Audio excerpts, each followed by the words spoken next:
Okay, so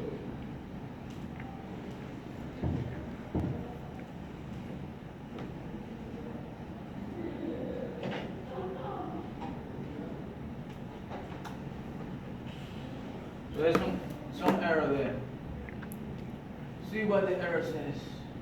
The first step is to actually read the error, even though you don't understand it. Look at the exception. SQL syntax error exception.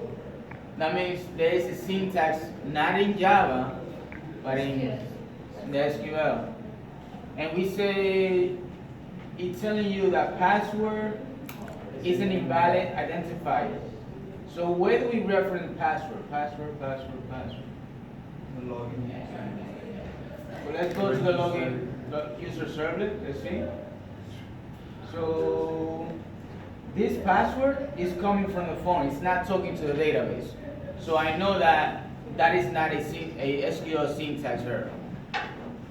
Who talks to the database though? The DAO. So let's see where I'm referencing password. I don't see password nowhere near here. Maybe it's in my query. So let's see. Get user by email, open that, and now on this one, button register, right? There the password is. So why is it saying that it's an invalid identifier? Let's see the database. Because it's called user underscore password. So that's a syntax error. So that's the match. Yeah, that's the match. So it will be user underscore password. Okay, so let's try that again. Start the server.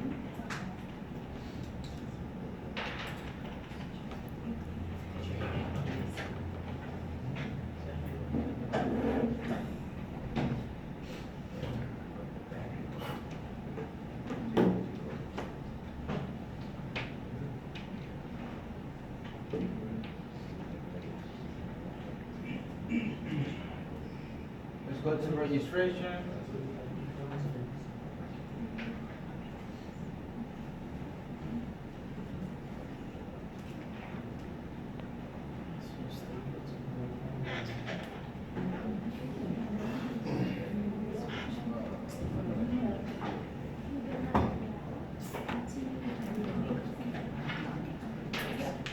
So it looks like it registered. Let's validate that. There is the user. Let's look at that table.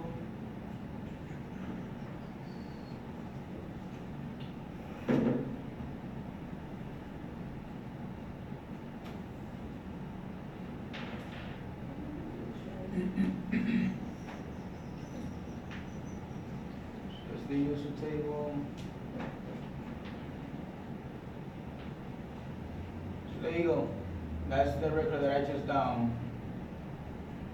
just submitted. So let me now kill the application, kill the server, if I can find it.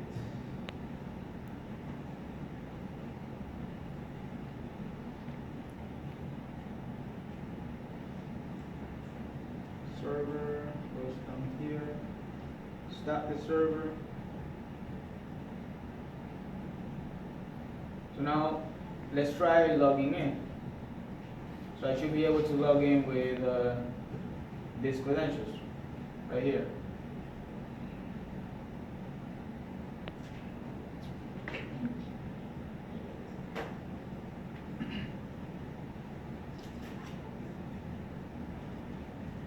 Okay, so let's see. B, Gmail, 1, 2, 3. There you go. The login works. Registration works.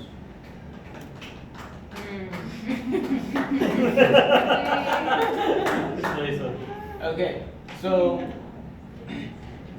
let's now, we need to do some modifications to figure out how to get to the admin part. So the first thing that I'm gonna do is make a page for the admin.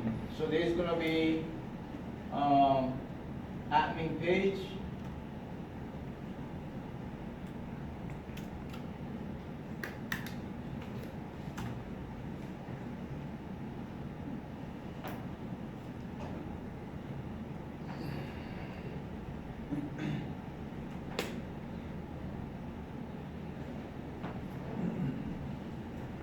So just to know that I'm in the admin page. So how do I say this? How do I go and right here in the user servlet? This way, no. Where's the user servlet? This. So this way I say, okay, is this a regular user or a admin user? So upon success, here's where I need to modify. Upon success of logging in only, I need to check for something extra. So in here, I will say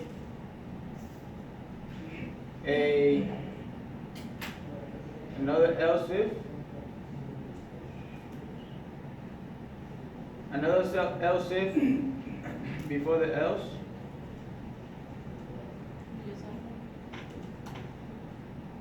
Okay, so,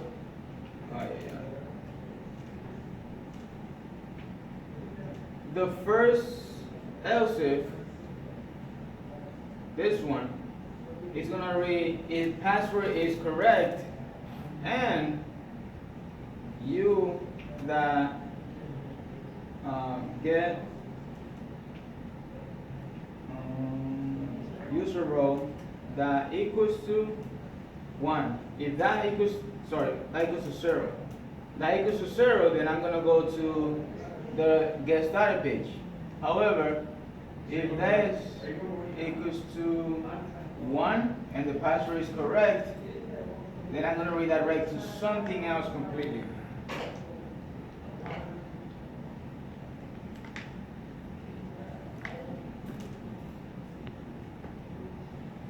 Okay, where? I don't know yet. So, kill the server. This is where Spring MVC starts. All I need to do now is redirect to the Spring MVC macro controller. But I need to figure that out. I need to set all those things up. So let's now begin setting up Spring MVC. So the first thing to setting up Spring MVC after we have gotten to this point is converting this into a Maven project. So right now, and this is all in the suggestions that I made for you guys in the case study, if you guys read it. First thing is to convert this application into a Maven project. This is super easy. All you need to do is right click the dynamic application, go to configure, convert to Maven project. Okay, so once you do that, it's gonna prompt you with this window. You leave everything by default, and then click on finish. You're gonna see now that in the project there is a POM XML. This POM XML looks like this. Notice that there is no dependencies tag, so I need to make sure that my dependencies tag is in there.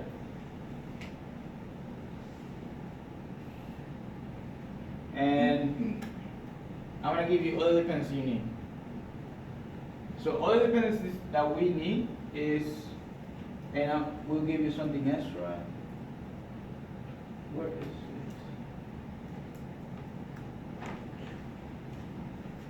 Spring.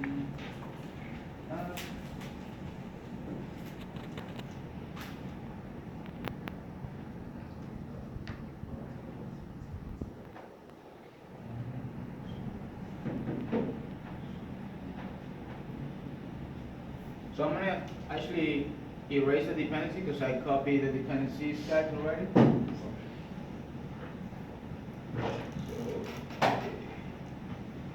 So this